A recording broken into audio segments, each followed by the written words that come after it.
ভাবতে পারেন পৃথিবীর সবচেয়ে বড় প্রত্নতাত্ত্বিক জাদুঘর গিজা পিরামিডের পাশেই, যেখানে ৫,০০০ বছরের ইতিহাস এক ছাদের নিচে।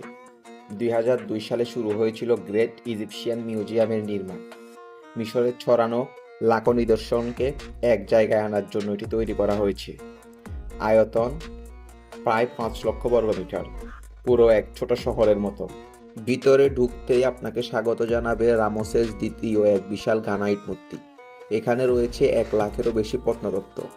সবচেয়ে বড় আকর্ষণ তুতানখামের সম্পূর্ণ ধনভাণ্ডার, তার স্বর্ণ মুখোশ, রাজপথ, অলংকার সব এক জায়গায়। জাদুঘরের প্রতিটি কক্ষে ব্যবহার করা হয়েছে আধুনিক প্রযুক্তি। বিশ্বজুড়ে পর্যটকরা এখন গিজার পিরামিড দেখার জন্য এখানে আসে। এটা শুধু জাদুঘর নয়, এটা মিশরের নতুন গেটওয়ে, যেখানে ইতিহাস আবার জীবন্ত হয়ে ওঠে। এটাই গ্রেট ইজিপশিয়ান মিউজিয়াম, যেখানে প্রতিটি নিদর্শন বলে অতীতের গল্প, আর প্রতিটি পদক্ষেপ আপনাকে ছুঁয়ে যায় প্রায় ৫,০০০ বছরের সভ্যতা।